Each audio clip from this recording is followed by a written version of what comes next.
Maraming salamat, Eliza, and good morning to each and everyone. I will comment siguro sa unang pag-aaral na ginawa ng PIDS. And by the way, maraming salamat, PIDS, for finally coming up with a study that will really test the veracity, accuracy of the targeting system of the government. And we are referring to listahanan for this study.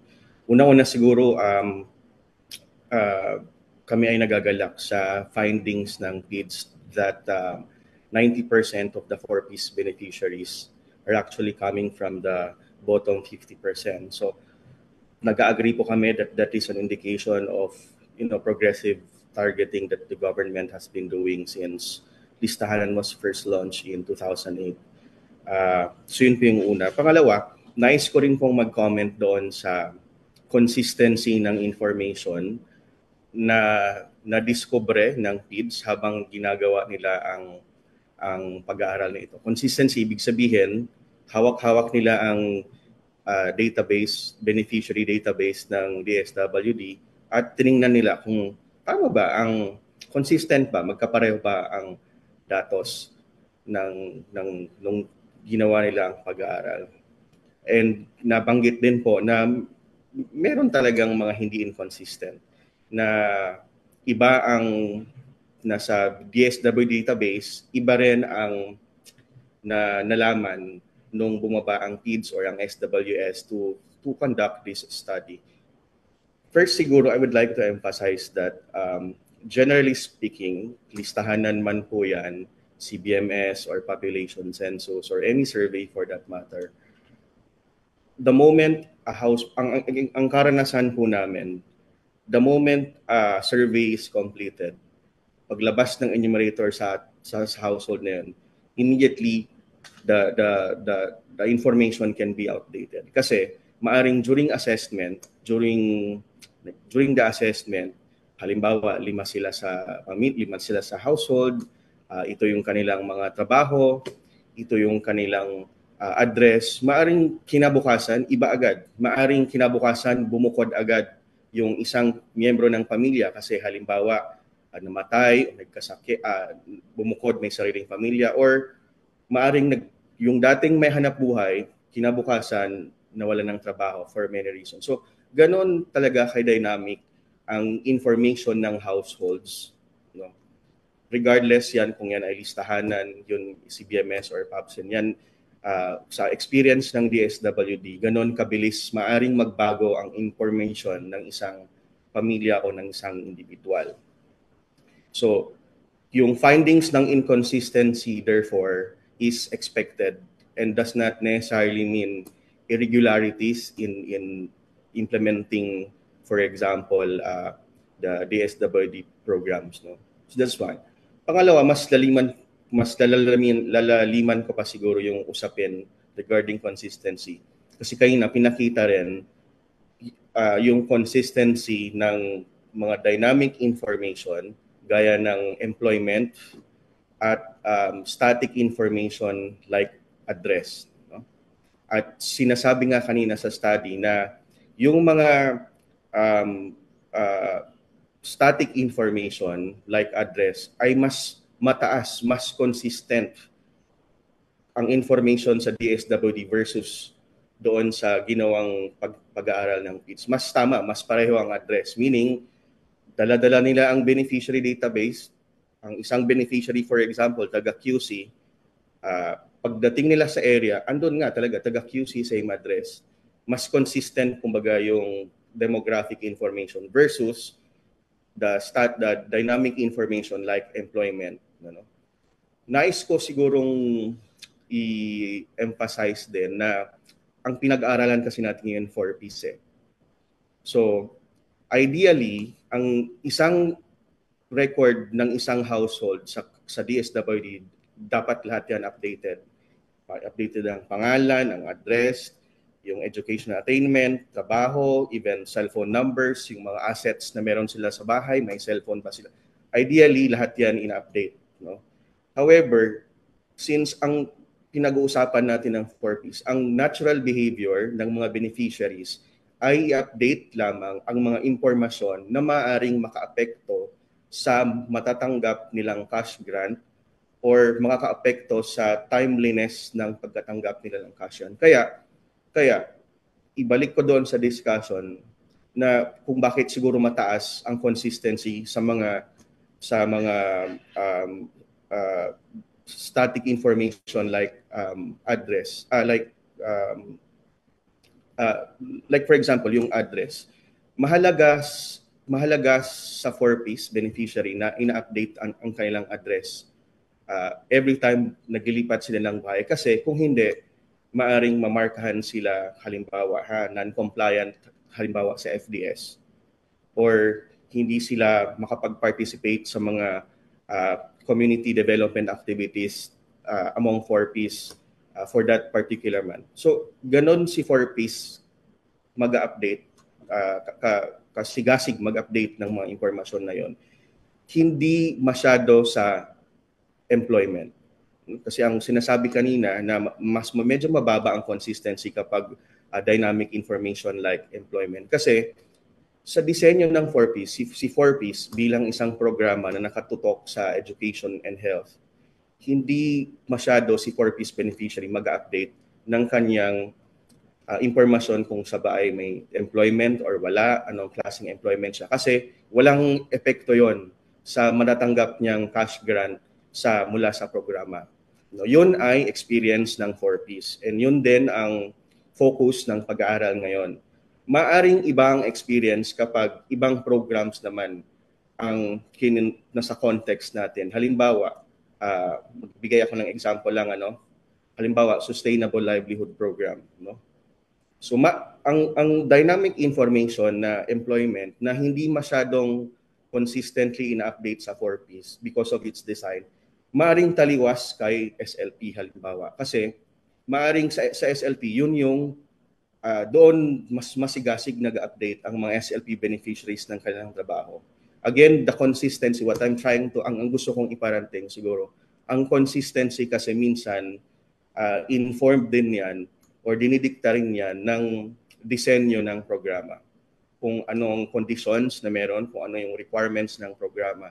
And again, conclusion, just like what I said sa first observation ko, it does not necessarily mean there is an irregularity.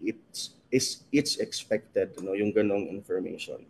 However, naiintindihan din natin, gayon pa man, naiintindihan natin na mahalaga talaga na updated ang mga datos ng mga DSWD beneficiaries sa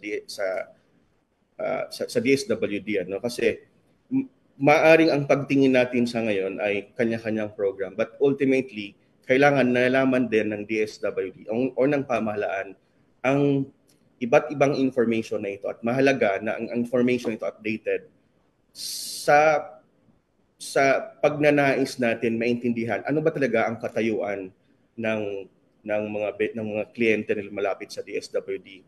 Ano ba talaga yung kanilang kalagayan? Hindi lang looking at 4Ps information, but looking at various information systems or databases ng DSWD para malaman talaga natin kung ano na ang naging epekto sa kanya or ano pa ang pangangailangan na pwedeng mabigay sa household na ito. Nang sa gayon ay makatayo talaga sila sa sarili ng paa at makagraduate from being DSWD beneficiaries. So sa ngayon, nabanggit din ni Dr. Albert kanina na meron ginagawang i-rehistro. Yun yung direktiba ng aming butihing kalihim, Secretary Rex, na once and for all, we develop a single registry in DSWD to consolidate all beneficiary databases para mas holistic ang pagtingin natin sa datos, sa pag-implement ng programs at sa effectiveness din ng mga programa ng DSWD. Ang goal talaga ng DSWD, ang goal while we are doing this is aside from consolidating all databases is magkaroon din ng single updating ba. Halimbawa, ako ay beneficiary ng 4Ps, ako rin ay beneficiary ng Walang Gutom program at SLP. Kapag ako ay nag-update sa 4Ps ng aking address, automatic updated din ang records ko sa SLP sa Walang Gutom. Kasi beneficiary din ako halimbawa doon. Hindi yung mag-update ako dito, tapos hindi pala updated dito. Ibalik ko sa example siguro on employment kasi yun yung isa sa mga tiningnan ng research na ito. Maaring sa 4Ps, hindi nag-update ng employment records kasi nga, again, the program design dictates somehow the behavior of updating of the beneficiaries. So maaaring hindi ko ina-update sa 4Ps ang employment.